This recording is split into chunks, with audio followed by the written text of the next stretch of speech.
We are into October and the Blue Jays are playing meaningful baseball. It's a great time to be alive.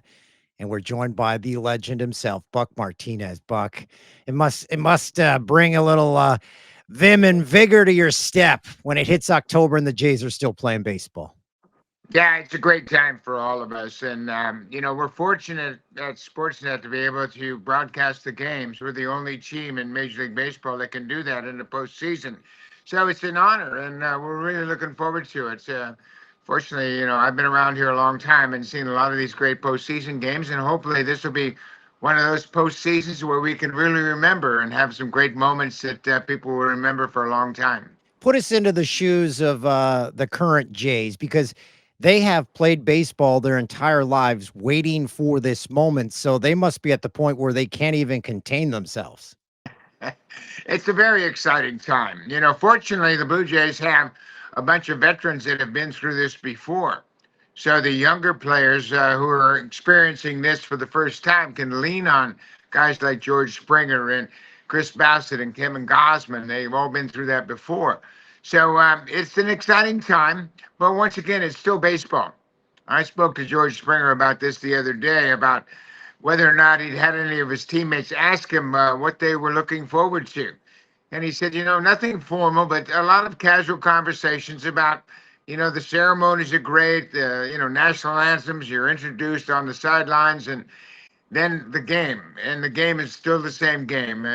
People you've played all year long, you're going to play the same people. So it's pretty interesting and it's exciting for everyone. Can you put a handle on the importance? Because you mentioned George Springer, what he brings to the team. It must be almost having like a real life golden lab around the team where he just mellows everyone out. Yeah, George had a terrible season last year, and he felt like he didn't conduct himself like a leader, and he showed his emotions, whether he was doing well or doing poorly, and it kind of affected the team. This year in the offseason, he made up his mind to be positive no matter what happened, no matter how he was doing. He was going to be a positive influence, and he's been nothing but a positive influence on this team all season long.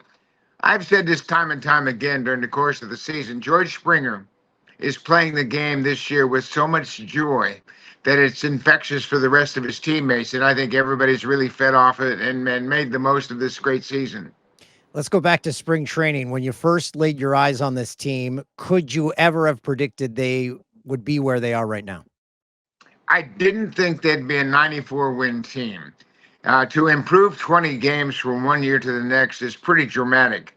And I felt like they had a good team. It took them about 6 weeks for everything to come together, especially the offense. But I think now we have seen, and I've said this before, I think this is the best group of players this franchise has ever had. Not the most talented, not necessarily the most all-stars or most MVPs or Cy Young Award winners, but the best chemistry that I've ever seen in this clubhouse. This team really loves to play for one another, and they don't want to let any of their teammates down. Now, if you look back in the history of the team and try to compare it to a previous team like 2015 or 92 or 93, the one I always come back to, maybe because it's my favorite Jays team of all time, is the 85 Jays. Do you see a comparison between this year's team and the 85 Jays? Because, as you said, maybe not the most talented, but a hell of a tight-knit group. Yeah, and I agree with you. I think the 85 team was very comparable to this particular team in 2025. I've made the comparison of the two managers, Bobby Cox, the Hall of Fame manager, and John Snyder, a very young manager. But John has improved so much in his ability to communicate his wishes and desires to his players, his coaches, and his staff. And I think he's done a great job of that. But as far as the personnel on the team, this team is very similar to the 85 team.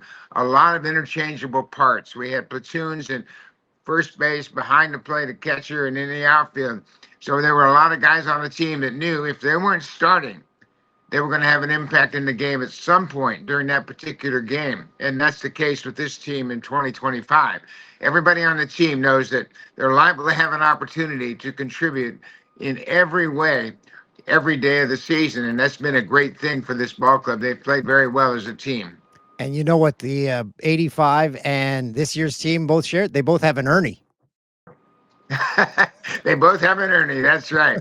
Ernie Witt had a great year in '85, and of course he was injured in the postseason, so that really hurt the ball club. And excuse me, that was '87 when he got hurt. But yeah, Ernie Witt and Ernie Clement are two common names that this team has in common, and Ernie Clement's had a great season.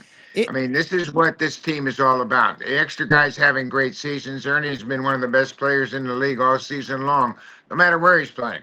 He can play defensively at shortstop. He can play great third base, and primarily he's going to play second base during this division series. when you look at this team, you're there every game, mostly every game.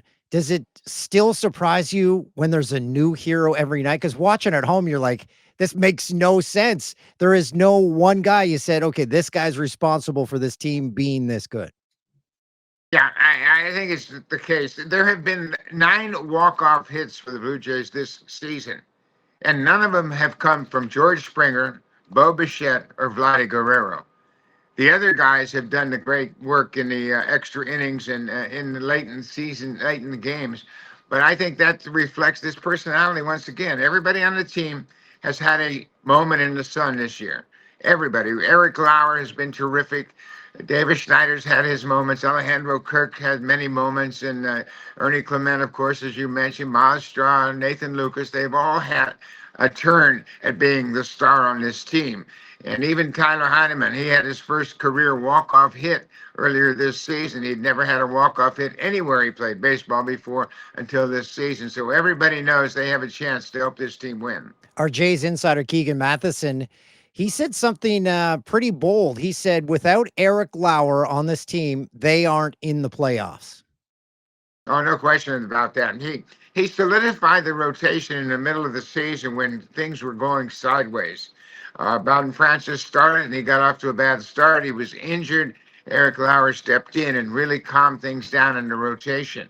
And now he's back in the bullpen, and he's very effective. And I think all 3 left-handers in the bullpen right now, Mason Fluharty, Brandon Little, and Eric Lauer are all going to have a big role in this postseason. I think they're all going to pitch a lot, and I think they're all going to be very effective. Doesn't matter who you face, the Yankees or the Red Sox. Is that Schneider's message to the team? You got to beat one of them.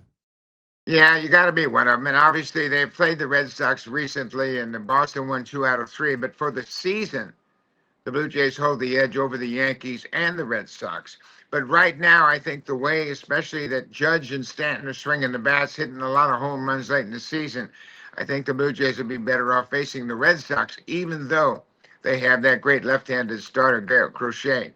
But I think overall, I think they match up better with Boston than they do New York right now. Have you seen Bo Bichette running around? That's what we're waiting for. Now, unfortunately, he's not been running around, and that's a big issue because he can't play until he can obviously run and throw and hit. And the injury has taken a little bit longer than we expected. He got hurt against the Yankees in New York first week of September. And here we are in the first week of October, and he's still not on the field taking any kind of drills or anything. So he's still working, hitting in the cage a little bit. But I know when he does that, he's wearing a big knee brace. So I think any chance for him to play in the division series are certainly out the window. Maybe a long shot for the championship series, and hopefully by the time the Blue Jays get to the World Series, he'll be fully recovered and able to play. Buck, I want to close with 3 things. First off, I'm upset with you. I didn't get a phone call from you, so I guess I'm not the 50-50 winner. Let me tell you, I haven't made it yet. Oh, you haven't made it yet? Not yet. Oh, man, there's still a shot. Secondly, thank you for helping me fall in love with baseball. 85 Jays is when I fell in love with baseball, seeing George Bell fall to his knees, catch that ball in left field. I'm like, you've got me for life. So thank you for that. And finally, I was a young buck reporter from Fort McMurray, Alberta in 99 or 2000. I somehow got a Blue Jays media pass, and I didn't know what I was doing. I was just walking around asking people. And I asked you before the game, I said, Buck, can I grab you for a second? He said, sorry, kid, I got to go. Well, we got to do a hit before the game. And I'm like, no problem. Before the game started, you came back to me and said, sorry, kid, hope you understand. You didn't need to come back to me, but you did. And that made myself feel seen. So I never forgot that. Well, you know what? Everybody has a role, everybody has a job, and everybody has to start somewhere. So I appreciate that. That's for sure. Well, it's an easy message, Buck, and I'm sure you carry the same thing. It doesn't cost you anything to be nice. Nope, not at all. Buck, have fun in the postseason. And the weather's perfect. The Jays are playing, and you're looking great. Should be fun. Thanks for the time.